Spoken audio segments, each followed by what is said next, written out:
മച്ചാനെന്തിനാണ് മോങ്ങണേ? മച്ചാൻ മോങ്ങയല്ല, തേങ്ങയാണ്.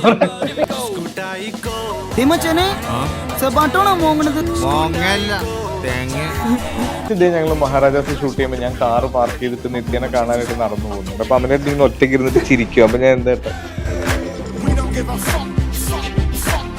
ഇനി എന്തിനാ പോണ, ഞാൻ ഓക്കെ ഞാൻ ബ്രാൻഡ് മാറ്റാം, നാളെ റമ്മ് വേണ്ട എന്ന് പറയുന്ന ഒരു സാധനം. അപ്പൊ എന്തുകൊണ്ടാണ് തലവൻ കഴിഞ്ഞിറങ്ങിയപ്പോൾ ഞാൻ ഇമോഷണൽ ആയതിനെ പറ്റി നിങ്ങൾ എല്ലാവരും എന്നോട് ചോദിച്ചത്. എനിക്ക് കിട്ടിയ ഏറ്റവും വലിയ അവാർഡുകളിൽ ഒന്നാണ് അത്. ആളുകൾ അതെ, നല്ല സിനിമകൾ ചെയ്യുമ്പോൾ റഹ്മാൻക എല്ലാരും വെച്ചിട്ട് ഇപ്പൊ ഞാനായിട്ട് വെക്കാണ്ടിരിക്കണ്ടെന്ന് പറഞ്ഞിട്ട് റഹ്മാൻക എടുത്ത് വെക്കുന്നു. ഒരുപാട് സ്ലോ മോഷൻ സീക്വൻസസ് ഉണ്ട്. അമൽ നീരദ് സിനിമകൾ കാറ്റഗറൈസ് ചെയ്യപ്പെടുന്നു. ഇത് നമുക്കൊരു സ്ലോ മോഷനിൽ കാണിക്കും. അശോകേട്ടന് ഒന്ന് വാ തുറന്ന് അപ്പുറത്ത് ജഗദീഷ് ചേട്ടൻ പറയും. ഇവര് തർക്കത്തിന്റെ ഇടയിൽ കുട്ടേട്ടൻ വന്ന് വളരെ സൈലന്റ് ആയിട്ട് ഒരു ബോംബ് ഇട്ടിട്ട് പോകും. അപ്പൊ ആ പാട്ട് കേട്ട് കഴിഞ്ഞിട്ടാണ് പല ആളുകളും ഇത് ഏതാണ് സിനിമ എന്ന് അന്വേഷിക്കുന്നത് പോലെ. ടൈം ട്രാവൽ ചെയ്യാൻ ഒരു കഴിവ് കിട്ടുവാണെങ്കിൽ ഞാൻ ഇൻഹരിയർ എന്ന് പറഞ്ഞ ലൊക്കേഷനിലേക്ക് വരും. എങ്ങനെയാണ് അവിടെ ഷൂട്ടിംഗ് നടന്നതെന്ന് എനിക്ക് അറിയണം.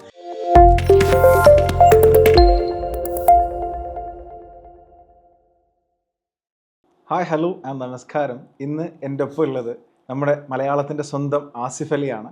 കിഷ്കിന്ദ കാണ്ഡം എന്ന മൂവിയുടെ വിശേഷങ്ങളുമായി എന്നോട് ചേരുന്നത് ആസിഫ്ക്കാണ്. Welcome Asif. Thank you Asif. ആസിഫ്ക്ക് എന്താണ് വിശേഷം? സുഖം? മോശമില്ല. മോശമില്ല, ഓക്കെ ഫൈൻ. ആസിഫ്ക്ക് ഞാൻ അവസാനം കണ്ടത് അഡിഗോ സമീപമാണ്. അടിപൊളി എന്ന് വെച്ച് ഭയങ്കര ഒരു സംഭവം. എനിക്ക് അടിപൊളിയായിട്ട് ഇഷ്ടപ്പെട്ടു ആ ക്യാരക്ടർ. ഇത്രയും എക്സ്ട്രോവേർട്ടായിട്ട് ഭയങ്കരമായിട്ട് ബോൾഡായിട്ട് എങ്ങനെയാണ് ശരിക്കും ആ ഒരു റെഫറൻസ് ഇല്ല, നമുക്ക് അധികം തുടങ്ങി. എനിക്കതൊന്ന് ചോദിക്കണമെന്ന് ആഗ്രഹം ഉണ്ടായിരുന്നു ആക്ച്വലി.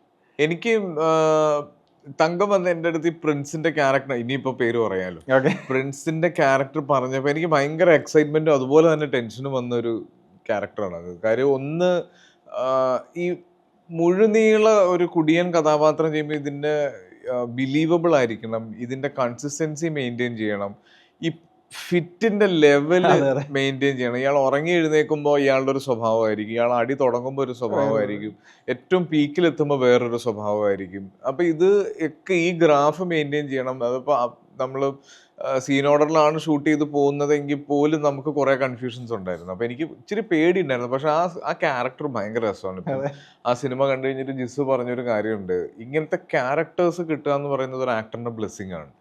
നമുക്ക് എക്സ്പെരിമെന്റ് ചെയ്യാൻ പറ്റുന്നതും അതിനെപ്പറ്റി ആളുകൾ നല്ലത് പറയുന്നതും ഒക്കെ നമുക്ക് പിന്നെ ധൈര്യം കിട്ടുന്നതാണ് ഇനിയുള്ള സിനിമകൾ ചെയ്യുമ്പോഴൊക്കെ. അപ്പൊ എനിക്കത് ഭയങ്കര എൻ്റെ ഒരു പേഴ്സണൽ ഫേവറേറ്റ് ക്യാരക്ടറായിരുന്നു. എനിക്കിപ്പോ കാണുമ്പോൾ തന്നെ എനിക്കത് ആലോചിക്കുമ്പോൾ അയ്യോ ഞാൻ എങ്ങനെയാണ് ഇത് ചെയ്തതെന്നൊക്കെ തോന്നുന്നു.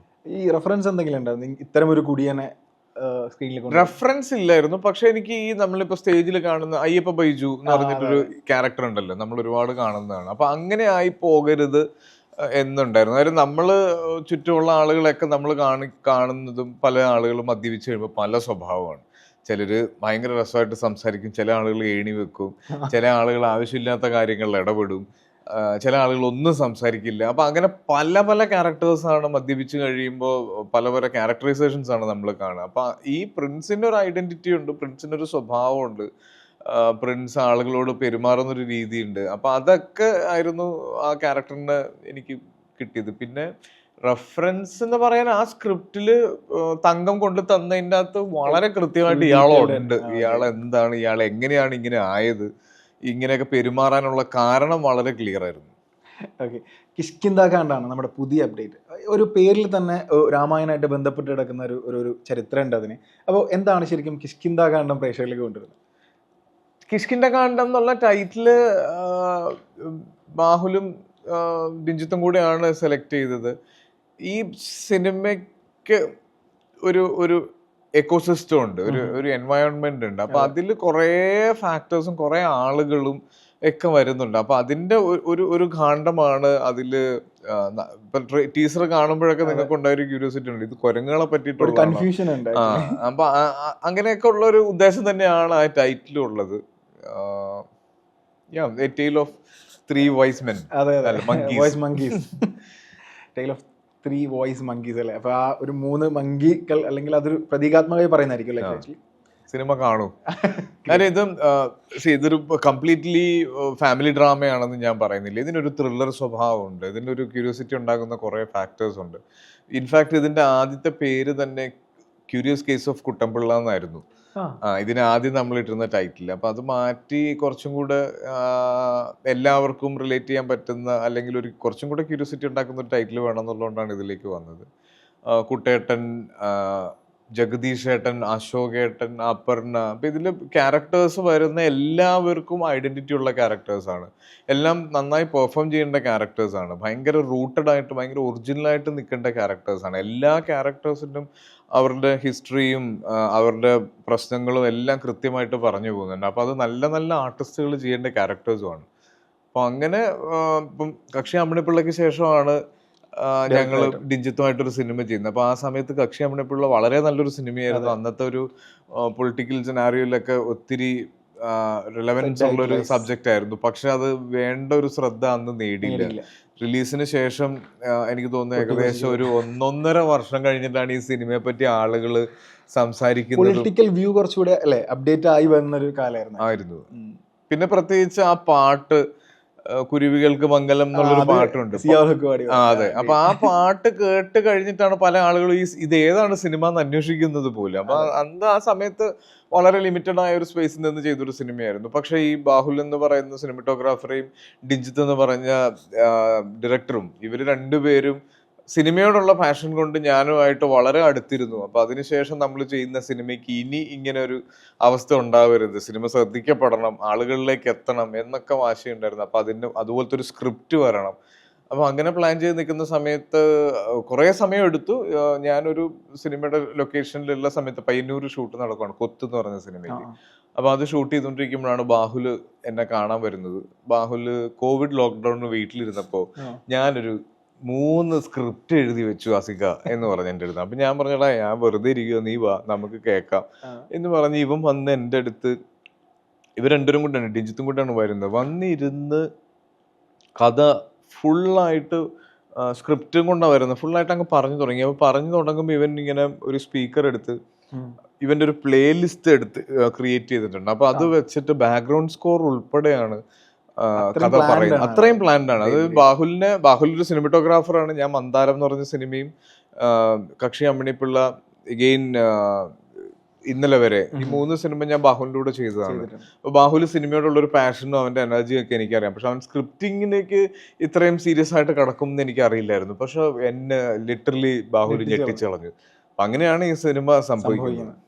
ഓക്കെ. ഇപ്പോൾ അപർണ ബാലമുരളി എന്നൊരു കഥാപാത്രം നമ്മൾ ബിടെക്കിന് ശേഷം, അതുപോലെ സൺഡേ ഹോളിഡേക്ക് ശേഷം വീണ്ടും ആ ഭാഗ്യ ജോഡികൾ മലയാളത്തിൽ ആളുകൾക്ക് കാണാൻ ഒരുപാട് ആഗ്രഹമുള്ള 2 ആളുകൾ ഒന്നിക്കുന്നു എന്ന് വേണമെങ്കിൽ പറയാം. അപ്പോൾ അപർണ ബാലമുരളി ഇപ്പോൾ സ്വാഭാവികമായിട്ടും രായൻ കഴിഞ്ഞ് നിൽക്കുകയാണ്, നേരെ കിഷ്കിന്ദ. എനിക്ക് തോന്നുന്നു ഒരു ഷൂട്ട് എപ്പോഴായിരുന്നു ആസ്ഫിക്ക? ഇതിന് മുമ്പായിരുന്നോ ശേഷമായിരുന്നു? രായന് മുമ്പ് ഷൂട്ട് ചെയ്ത് വെച്ചാണ് ആക്ച്വലി. ഓക്കെ. അപ്പോൾ എങ്ങനെയുണ്ട് ഇപ്പോൾ അപർണയുടെ ഒരു വളർച്ച എങ്ങനെ നോക്കിയാണ്? അപ്പുവിന്റെ കൂടെ എനിക്ക് അപ്പൊ ഞാനുമായിട്ട് 3 സിനിമകളിലാണ്, Sunday holiday, BTech, Thrissur Peroor club. ഈ 3 സിനിമകളാണ് ഞങ്ങൾ ചെയ്തത്. പക്ഷെ ഞങ്ങൾക്കും പ്രേക്ഷകർക്കും ഞങ്ങൾ ഒരുപാട് സിനിമകളിൽ ഒരുമിച്ച് അഭിനയിച്ചിട്ടുണ്ടെന്നുള്ളൊരു തോന്നലുണ്ട്. അതുകൊണ്ട് പല സമയത്തും പല സിനിമകളും വരുമ്പോൾ ഒരു റിപ്പീറ്റഡ് കാസ്റ്റിംഗ് ആയി പോകും എന്ന് പറഞ്ഞിട്ട് പല ആളുകളും മാറ്റി ചിന്തിച്ചിട്ടുണ്ട്. ഞാനും അപർണയും കൂടെ ഉള്ളൊരു സബ്ജക്റ്റ് വേണ്ട, നമുക്ക് ഷഫിൾ ചെയ്യാമെന്ന് പറഞ്ഞിട്ട് എന്നെ മാറ്റിയിട്ടുണ്ട്, അപർണനെ മാറ്റിയിട്ടുണ്ട്. അപ്പൊ അങ്ങനെ ഞങ്ങൾ ഒരുമിച്ച് വരേണ്ട ഒരുപാട് സിനിമകളുണ്ടായിരുന്നു. പക്ഷെ ഈ സിനിമ നമ്മൾ സ്ക്രിപ്റ്റ് വായിച്ചു കഴിഞ്ഞപ്പോൾ ഇതില് ഞാൻ പറഞ്ഞില്ല, എല്ലാം ഇപ്പൊ കുട്ടൻപിള്ള എന്ന് പറഞ്ഞ് കുട്ടേട്ടൻ ചെയ്യുന്ന ക്യാരക്ടറാണെങ്കിലും, അപർണ ചെയ്യുന്നതാണെങ്കിലും, ജഗദീഷ് ഏട്ടൻ, അശോക് ഏട്ടനാണ്, എല്ലാ ക്യാരക്ടേഴ്സും ഭയങ്കര സ്ട്രോങ് ആണ്. അപ്പൊ അത് ബിലീവബിൾ ആവണം. അപ്പൊ നമുക്ക് അങ്ങനത്തെ ഒരു പെർഫോമർ വേണം. അപ്പൊ ഡിജിത്ത് തന്നെ എൻ്റെ അടുത്ത് പറഞ്ഞത്, അസിക്ക് ഒന്ന് അപർണയുടെ അടുത്ത് സംസാരിക്കുമോ എന്ന് ചോദിച്ചു. ഞാൻ പറഞ്ഞു എനിക്ക് ഉറപ്പായിട്ടും എനിക്ക് അത് അപർണ ചെയ്യുന്ന കാര്യം എനിക്ക് അറിയാം. അപ്പുനെ എനിക്ക് വളരെ വളരെ ക്ലോസ് ഇമ്മീഡിയറ്റ് ഫ്രണ്ട്, ഫാമിലി ഫ്രണ്ടാണ് എൻ്റെ. അപ്പൊ അപ്പുനെ വിളിച്ച് ഞാനിത് കേൾക്കാൻ പറഞ്ഞു. അപ്പൊ അപ്പുന്റെ ഒരു ഗുണം എന്ന് പറഞ്ഞാൽ അവളും അങ്ങനെ വാരി വലിച്ച് സിനിമ ചെയ്യുന്ന ഒരാളല്ല. അവൾക്കും ഒരു സ്പേസ് ഉണ്ടെങ്കിൽ മാത്രമാണ് അപ്പൊ സിനിമ ചെയ്യുള്ളൂ. അപ്പം ഇത് കേട്ട് കഴിഞ്ഞിട്ട് അന്ന് ഇതുപോലെ തന്നെ രാത്രി അപ്പനെ വിളിച്ച ഇക്ക ഞാനത് കേട്ടു, ഭയങ്കര രസമുണ്ട്, എനിക്ക് ഭയങ്കര എക്സൈറ്റ്മെന്റ് ഉണ്ട്, നമുക്കത് ചെയ്യാം എന്ന് പറഞ്ഞു. അപ്പൊ അപർണയും കൂടെ വന്നു കഴിഞ്ഞപ്പോഴത്തേക്കും ഈ പ്രൊജക്റ്റിനൊരു ജീവൻ വെച്ചു. പിന്നെ അടുത്ത സ്റ്റെപ്പിലാണ് കുട്ടേട്ടൻ വരുന്നു. കുട്ടേട്ടൻ്റെ അടുത്ത് കാര്യം ഇത് കുട്ടേട്ടനെ പറഞ്ഞ് കൺവിൻസ് ചെയ്യാന്ന് പറഞ്ഞത് കുറച്ച് കാര്യം ഈ ക്യാരക്ടർ ഭയങ്കര കോംപ്ലിക്കേറ്റഡ് ആണ് കുട്ടേട്ടൻ ചെയ്യുന്നത്, കുറച്ചധികം കോംപ്ലിക്കേറ്റഡ് ആണ്. അപ്പൊ അത് കുട്ടേട്ടൻ കൺവിൻസ്ഡ് ആവാനുള്ളൊരു സമയം ഉണ്ടായിരുന്നു. പക്ഷെ ആ സ്ക്രിപ്റ്റ് ഫുൾ വായിച്ച് കുട്ടേട്ടനും ഒക്കെ എഗെയിൻ ജഗദീഷ് ഏട്ടൻ വന്നു, അശോകേട്ടൻ വന്നു. അപ്പൊ ഈ സിനിമയ്ക്ക് ഓട്ടോമാറ്റിക്കലി ഞങ്ങൾ വിചാരിച്ചൊരു ഫ്രെയിമിലേക്ക് എത്തി. അപ്പോൾ അതങ്ങനെ സംഭവിച്ചു. ഇവരായിട്ടുള്ള ഒരു കൊളാബറേഷൻ ആസിഫ്, അപ്പോൾ ഇവർക്കൊരു ഒരു ഒരു ഒരു ഓറ ഉണ്ടല്ലോ, ഇവർ തമ്മിൽ സംസാരിക്കുന്ന രീതിയും ഇതെങ്ങനെ ശരിക്കും ഞാനിപ്പോ നേരത്തെ ഒരു ഇന്റർവ്യൂവിൽ ഇരുന്ന ഒരു 20 മിനിറ്റ് ഇന്റർവ്യൂ കഴിഞ്ഞപ്പോൾ ഞാൻ പറഞ്ഞു എനിക്ക് ടൈം ട്രാവൽ ചെയ്യാൻ ഒരു കഴിവ് കിട്ടുവാണെങ്കിൽ ഞാൻ ഇൻഹരിയർ എന്ന് പറഞ്ഞ ലൊക്കേഷനിലേക്ക് വരും. എങ്ങനെയാണ് അവിടെ ഷൂട്ടിംഗ് നടന്നതെന്ന് എനിക്ക് അറിയണം. അതിന് അശോകേട്ടന് ഒന്ന് വാ തുറന്ന് അപ്പുറത്തെ ജഗദീഷ് ഏട്ടൻ പറയും. ഇവര് തർക്കത്തിന്റെ ഇടയിൽ കുട്ടേട്ടൻ വന്ന് വളരെ സൈലന്റ് ആയിട്ട് ഒരു ബോംബ് ഇട്ടിട്ട് പോകും. അപ്പൊ ഇവരുടെ ഒരു എനർജി ഒരുപക്ഷെ നമ്മള് ഈ അവരുടെ സമയത്ത് ഈ ഓൺലൈൻ ഇന്റർവ്യൂസോ അല്ലെങ്കിൽ ഇതുപോലെ ഷൂട്ട് ചെയ്ത് വെച്ച ഇന്റർവ്യൂസ് പോലും കുറവായതുകൊണ്ട് നമുക്ക് ഇവരുടെ ഒന്നും ഈ ഒരു ഹ്യൂമർ സൈഡ് നമ്മൾ സിനിമയിൽ മാത്രമേ ഇവരെ കണ്ടിട്ടുള്ളൂ. അപ്പൊ എനിക്കത് ഭയങ്കര എക്സൈറ്റിംഗ് ആണ്. ഇപ്പൊ നമ്മൾ ഷൂട്ട് ചെയ്യുന്ന സമയത്ത് കുട്ടേട്ടനൊക്കെ ആണെങ്കിൽ നമ്മള് ആദ്യ ദിവസങ്ങളിലൊക്കെ ഒരു ഭയഭക്തി ബഹുമാനമൊക്കെ ഉണ്ടെങ്കിലും കുട്ടേട്ടൻ അത് ബ്രേക്ക് ചെയ്യും, നമ്മുടെ കൂടെ ഒരാളായിട്ട് നിൽക്കും. ഈ സീനിയേഴ്സിന്റെ കൂടെ പല സമയത്തും നമ്മൾ വിചാരിക്കും പല ആളുകളും അവര് വരുന്നു, അഭിനയിക്കുന്നു, ക്യാരക്ടർ ചോദിച്ചു മനസ്സിലാക്കി അഭിനയിക്കുന്നു, പോകുന്നു. അങ്ങനെയല്ല. കുട്ടേട്ടനെയൊക്കെ പറ്റി പറയുമ്പോൾ കുട്ടേട്ടൻ ആ സ്ക്രിപ്റ്റ് മൊത്തം പഠിച്ച് ആ ക്യാരക്ടറിന് വേണ്ടി ഹോംവർക്ക് ചെയ്തിട്ട്, പ്രത്യേകിച്ച് പൂക്കാലം എന്ന് പറഞ്ഞൊരു സിനിമയുടെ റിലീസിന് ശേഷമാണ് കുട്ടേട്ടൻ ഈ സിനിമയിൽ ജോയിൻ ചെയ്യുന്നത്. ഞാൻ ഈ പൂക്കാലം കണ്ടതിന്റെ എക്സൈറ്റ്മെന്റിൽ നിൽക്കുമ്പോഴാണ് എനിക്ക് കുട്ടേട്ടനെ കിട്ടുന്നത്. അപ്പം ഞാൻ ഇങ്ങനെ അത് ഡബ് ചെയ്ത രീതി, അതിന്റെ ബോഡി ലാംഗ്വേജ്, ആ പ്രണയം, അതിൽ ഉണ്ടാകുന്ന ചെറിയ വഴക്കുകൾ, അപ്പൊ അതിനെ പറ്റിയൊക്കെ ചോദിക്കുമായിരുന്നു. അപ്പൊ ഇവരെല്ലാരും, ഈവൻ ജഗദീഷ് ഏട്ടനും ഒക്കെ ഈ പറയുന്നത്, ഇപ്പൊ ഞാൻ കാപ്പ ചെയ്യുന്ന സമയത്തും ഒക്കെ ജഗദീഷ് ഏട്ടന് ഫുൾ സ്ക്രിപ്റ്റ് കാണാതെ അറിയാം. നമ്മൾ ഒരിക്കലും വിചാരിക്കുന്ന പോലെ ഞാനൊരു സൈഡ് റോളാണ് അല്ലെങ്കിൽ ഞാനൊരു ക്യാരക്ടറാണ് ചെയ്യുന്നത്, അപ്പൊ എനിക്ക് ഇന്ന് രാവിലെ വന്ന് എൻ്റെ അടുത്ത് കഥ, അങ്ങനെയല്ല. ആ ജനറേഷൻ അങ്ങനെയല്ല. അവർ അത്രയും ഡെഡിക്കേറ്റഡ് ആയിട്ടാണത്. അസഫ്, ഇപ്പോൾ ഈ ക്യാരക്ടറിനെ പറ്റി പറഞ്ഞ സമയത്തൊക്കെ നമ്മൾ ആസ് എ നടൻ നമ്മൾ അഭിനയിക്കുന്ന സമയത്ത് രണ്ട് തരം ആളുകളെ പറ്റി പൊതുവിൽ പറയാറുണ്ട്, രണ്ട് തരം ആക്ടേഴ്സിനെ പറ്റി. അതായത് ഒന്ന് ക്യാമറ ഓൺ ആക്കുന്നതിന് മുമ്പ് ഒരു ക്യാരക്ടർ ആയിരിക്കുകയും 1/2 മണിക്കൂർ 3/4 മണിക്കൂറൊക്കെ ഇപ്പോൾ സീരിയസ് കഥാപാത്രങ്ങളാണ് മിണ്ടാതെ പോയിരുന്ന് ആ ക്യാരക്ടറിനെ ഉൾക്കൊണ്ട് അഭിനയിക്കുന്ന ആളുകളുണ്ട്. അതല്ലാത്ത സ്പോട്ടിൽ ക്യാമറ ആക്ഷൻ പറയുമ്പോൾ മാറി ചെന്ന് ലാലേട്ടനെ പറ്റിയൊക്കെ ആളുകൾ അങ്ങനെ പറഞ്ഞു കേട്ടിട്ടുണ്ട്. അസഫ് എന്ത് തരം ഒരു ആക്ടറാണ്? ഞാനല്ലല്ലോ എന്നെ പറ്റി പറയുന്നത്, എന്റെ കൂടെ വർക്ക് ചെയ്തവര് വേണം പറയാൻ. ഞാൻ എന്തായാലും അങ്ങനെ ഭയങ്കര മാജിക്കൽ ആയിട്ടുള്ള ഒരാളൊന്നും അല്ലേ. ഞാൻ കുറച്ച് എഫേർട്ട് ഇടുന്ന, ഞാൻ ആഗ്രഹിക്കുന്നതിലേക്ക് അല്ല നമ്മൾ ആഗ്രഹിക്കുന്ന പെർഫോമൻസിലേക്ക് എത്തിപ്പെടാൻ കഷ്ടപ്പെടുന്ന ഒരാളാണ്. നമ്പർ ഓഫ് ടേക്സ് പോകുന്ന ആളാണ്, ഒരുപാട് പേരെ ഡിപ്പെൻഡ് ചെയ്യുന്ന ആളാണ്. ഞാൻ കംപ്ലീറ്റ്ലി ഡയറക്ടറിനെ, ഞാൻ എപ്പോഴും പറയുന്ന ഒരു കാര്യമാണ്, കംപ്ലീറ്റ്ലി ഡയറക്ടറിനെ ഡിപ്പെൻഡ് ചെയ്യുന്ന ഒരാളാണ്. അപ്പം എനിക്ക് അങ്ങനെ, ഞാൻ ഭയങ്കര മാജിക്കൽ ആയിട്ടുള്ള ഒരു ആർട്ടിസ്റ്റ് ഒന്നും അല്ല. ഞാൻ പഠിച്ചു തന്നെയാണ് ചെയ്യുന്നത്. സിനിമയെ പറ്റി സംസാരിക്കുമ്പോൾ, അഭിനയത്തെ പറ്റി പറയുമ്പോൾ ആളുകൾ കൂടുതൽ പറയുന്നൊരു കാര്യമാണ്, അല്ലെങ്കിൽ കൂടുതൽ ഇപ്പോൾ നമ്മൾ യൂട്യൂബിലാണെങ്കിലും സെർച്ച് ചെയ്താൽ കാണുന്നൊരു കാര്യമാണ്, best acting of Asif Ali എന്നോ ബെസ്റ്റ് ആക്ടിങ് ഓഫ് മമ്മൂക്ക എന്നോ അടിക്കുമ്പോൾ നമുക്ക് കിട്ടുന്നത് കൂടുതലും ഇമോഷണൽ സീനുകളാണ്. അതായത് അഭിനയത്തിൽ എന്തൊക്കെയോ ഒരു മേൽക്കോയ്മ സങ്കടങ്ങൾക്കുണ്ട്, സങ്കടങ്ങൾ അഭിനയിക്കുമ്പോൾ അങ്ങനെ തോന്നിയിട്ടുണ്ടോ ആസിഫ്? സങ്കടങ്ങൾ എനിക്ക് തോന്നുന്ന ആളുകൾക്ക് കുറച്ചും കൂടി റിലേറ്റബിൾ ആയതുകൊണ്ടായിരിക്കാം എന്ന് തോന്നുന്നു. അതായത് നമ്മളെപ്പോഴും സിനിമാറ്റിക് ആയിട്ട് ചിന്തിക്കുന്നത്, സിനിമാറ്റിക് ആയി പോകുന്നത് പലപ്പോഴും ഇമോഷണൽ ആവുന്ന സമയത്താണ്. നമ്മൾ വിഷമം വരുമ്പോൾ നമ്മൾ പാട്ട് കേൾക്കുന്നു, മഴ പറ്റി ഓർക്കുന്നു, പുറത്തിറങ്ങി ഒറ്റയ്ക്ക് നടക്കുന്നു. ഇതിനൊക്കെ സിനിമയുടെ ഒരു ഇൻഫ്ലുവൻസ് എവിടെയൊക്കെ ഉണ്ട്, അതുകൊണ്ടായിരിക്കാം. പക്ഷെ എന്നെ സംബന്ധിച്ചിടത്തോളം ഒരു പെർഫോമറിന് ഏറ്റവും കഷ്ടപ്പാട് എന്ന് പറയുന്നത് ഹ്യൂമർ ചെയ്യാനാണെന്നാണ്. കാര്യം ഞാൻ പ്രത്യേകിച്ച് അഡിയോസ് അമീഗോ ചെയ്യുന്ന സമയത്ത് നമ്മൾ ചിരിപ്പിക്കാൻ വേണ്ടിയിട്ടല്ല, പക്ഷെ ആ സിറ്റുവേഷൻ നമ്മൾ ഹാൻഡിൽ ചെയ്യുന്ന രീതിയും നമ്മൾ പറയുന്ന കാര്യങ്ങളും എല്ലാം അതാണ് എനിക്ക് ബുദ്ധിമുട്ടായിട്ട് എപ്പോഴും തോന്നിയിട്ടുള്ളത്. ഈ കിഷ്കിന്ധാകാന്ഡം എവിടെയാണ് ഷൂട്ടിങ്ങും കാര്യങ്ങളൊക്കെ നടന്നത്? ഒറ്റപ്പാലത്തായിരുന്നു, ഒളപ്പമണ്ണ മനയിലായിരുന്നു ഇതിന്റെ ഷൂട്ട്. ആ വീടാണ് ശരിക്കും നമുക്ക് ഏറ്റവും സമയം എടുത്തത് കണ്ടെത്താൻ വേണ്ടിയിട്ട്. ഇതിന്റെ ഒരു ഷൂട്ടിംഗ് ഡേറ്റ് പോലും നമ്മൾ ഫിക്സ് ചെയ്യാനുള്ള ഒരു ഏറ്റവും സമയം എടുത്തത്. കാരണം ഈ വീടൊരു ക്യാരക്ടറാണ്. ഈ അപ്പുപിള്ളയുടെ കുട്ടമ്പിള്ള എന്നാണ് ഞാൻ നേരത്തെ പറഞ്ഞത്. അപ്പുപിള്ളയുടെ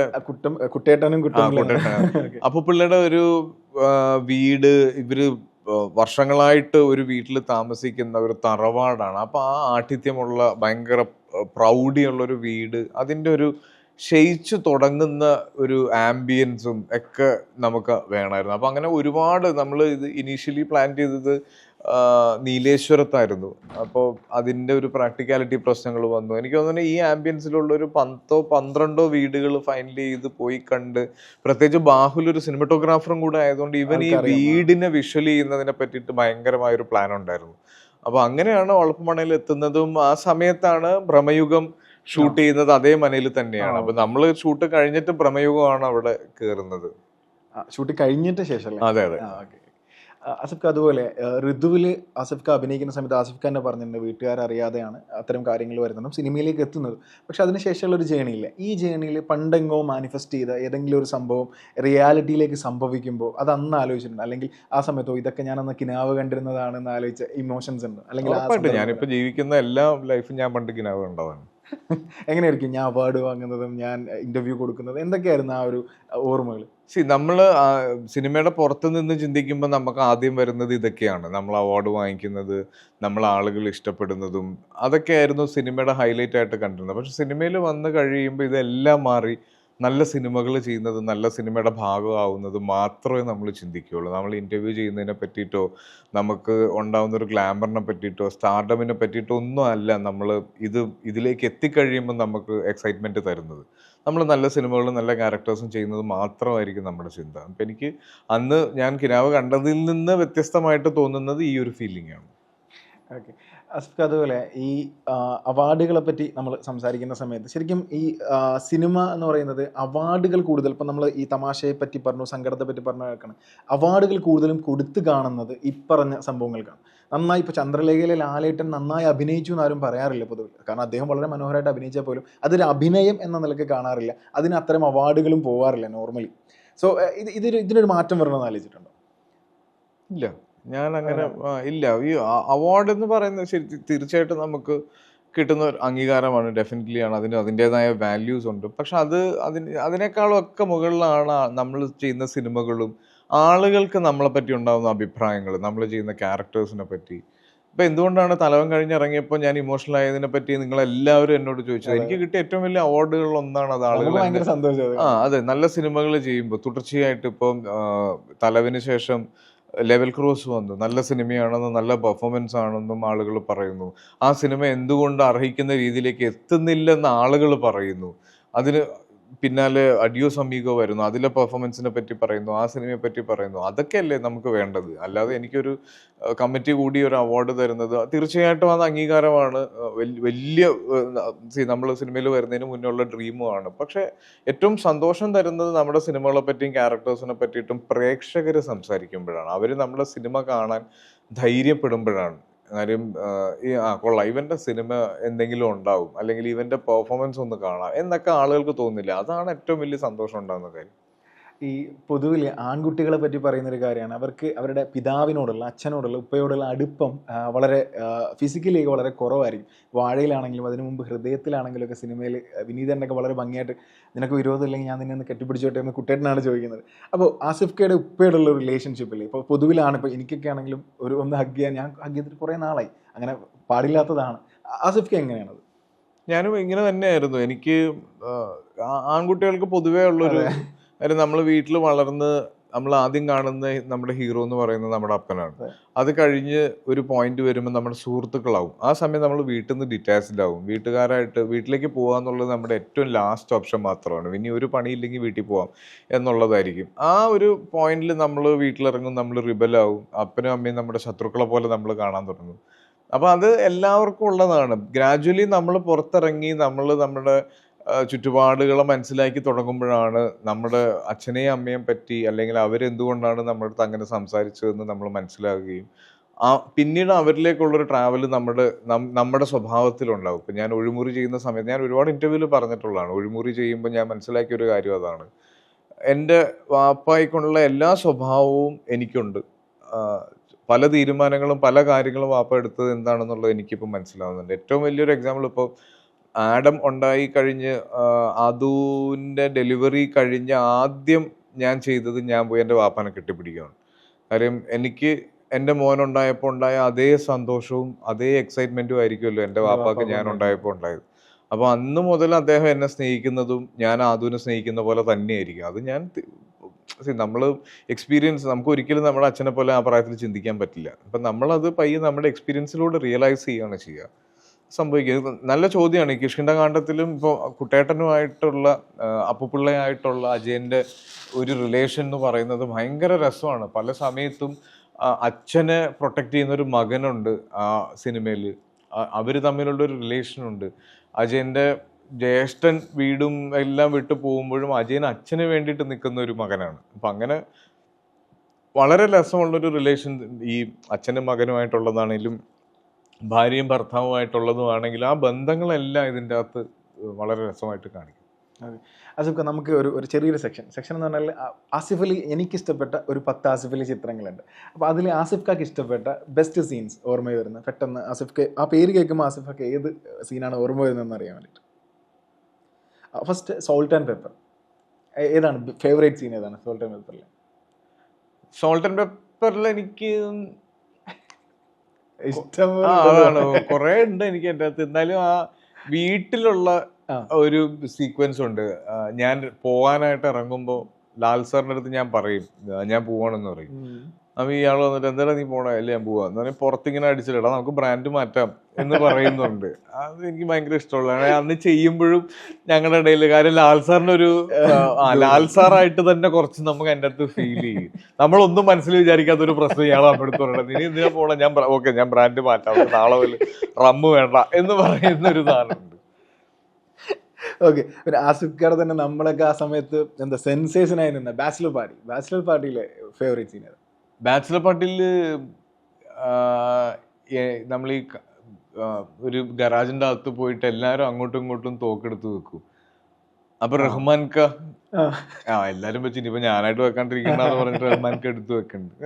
ബാച്ചിലർ പാർട്ടി ഇതുപോലെ തന്നെയാണ്. ഞങ്ങള് ഷൂട്ട് ചെയ്യുമ്പോ ഇതുപോലെ അമലേട്ടൻ ഇങ്ങനെ വളരെ കാഷ്വൽ ആയിട്ട് എൻ്റെ അടുത്ത് അതിന് മുന്നേ ഇറങ്ങിയ സിനിമകളിലൊക്കെ ഒരുപാട് സ്ലോ മോഷൻ സീക്വൻസസ് ഉണ്ട് എന്ന് അമൽ നീരദ് സിനിമകൾ കാറ്റഗറൈസ് ചെയ്യപ്പെടുന്നു എന്നൊക്കെ പറഞ്ഞിട്ടുണ്ടായിരുന്നു. അപ്പൊ എൻ്റെ അടുത്ത് പറഞ്ഞു ഇത് മൊത്തത്തിലൊരു ഡിഫറെന്റ് അപ്രോച്ച് ആയിരിക്കും എനിക്ക് എന്ന് പറഞ്ഞിട്ട് ഫസ്റ്റ് ഡേ ഞങ്ങൾ മഹാരാജാസി ഷൂട്ട് ചെയ്യുമ്പോൾ ഞാൻ കാറ് പാർക്ക് ചെയ്തിട്ട് നിത്യനെ കാണാനായിട്ട് നടന്നു പോകുന്നുണ്ട്. അപ്പൊ അമലേട്ട് ഇങ്ങനെ ഒറ്റയ്ക്ക് ഇരുന്നിട്ട് ചിരിക്കും. അപ്പൊ ഞാൻ എന്താ എടോ ഇത് നമുക്കൊരു സ്ലോ മോഷനിൽ കാണിക്കാടോ എന്ന് പറയുന്നത് പറ്റില്ല. ഹണീബി അയ്യോ കൊറേ മച്ചാനെന്തിനാണ് മോങ്ങണേ? മച്ചാൻ മോങ്ങയല്ല തേങ്ങയാണ്. അതാണ് ഫേവറേറ്റ് ഇഷ്ടം. കോഹിനൂറിൽ ആണ്ടിക്കുഞ്ഞുമായിട്ടുള്ള അജുവായിട്ടുള്ള ഒരു ഭയങ്കര രസമുള്ള കുറെ കെമിസ്ട്രി ഉണ്ട്. എനിക്കത് പണത്തിന് മേലെ സൗഹൃദത്തെ ആണ്ടിക്കുഞ്ഞിനെ പറ്റി പറയുന്ന ഒരു ഇതുണ്ട്. ഒന്നുണ്ടെങ്കിൽ പണത്തിന് മേലിൽ ക്യാരക്ടർ ഒന്നുണ്ടെങ്കിൽ അത് ആണ്ടിയാണെന്നുള്ളത്. കവി ഉദ്ദേശിച്ചത് എനിക്ക് ഷൂട്ട് ചെയ്ത ആ പാമ്പുമായിട്ടുള്ള സീക്വൻസ് കിണറ്റില്, അതൊരു ഭയങ്കര പ്രശ്നമുള്ള ഷൂട്ടായിരുന്നു. ഷൂട്ട് എന്ന് പറഞ്ഞാൽ അതൊരു ഒറിജിനൽ പാമ്പിനെ വെച്ചിട്ടാണ് കിണറ്റിലാണ് ഷൂട്ട് ചെയ്തത്. അപ്പൊ ഈ പാമ്പ് പല സമയത്തും എന്റെ മേത്തേക്ക് ഇങ്ങനെ പയ്യെ കയറി വരും. അപ്പൊ ഇതിന്റെ പാമ്പിനെ ഇങ്ങനെ ബാക്കില് പിടിച്ചിട്ടുണ്ട്. പക്ഷെ ഇതിങ്ങനെ മേത്തേക്ക് കയറുമ്പോ ഈ പാമ്പിനെയും കൊണ്ടുവന്ന ആൾ എൻ്റെ അടുത്ത് പറയണത് സാർ പേടിക്കാണ്ടിരുന്നാ മതി എന്നാണ്. പേടിക്കാതിരുന്നാ മതി, അപ്പോഴാണ് പ്രശ്നം ഉണ്ടാവുക. അപ്പൊ ഞാൻ പാമ്പ് ഒന്നിങ്ങനെ മേത്തേക്ക് കയറുമ്പോ എങ്ങനെയാണ് ആ സീക്വൻസ് ഭയങ്കര ഓർത്തിരിക്കുന്നതാണ്. സൺഡേ ഹോളിഡേ എനിക്ക് ഈ സിദ്ദിഖാടെ ക്യാരക്ടർ ആ പാട്ട് എഴുതൂലേ അപ്പൊ ആ ലിറിക്സ് എഴുതുന്നത് ആ സ്പോട്ടിൽ ഇരുന്നിട്ട് ജിസ് എഴുതി കൊടുത്തതാണത്.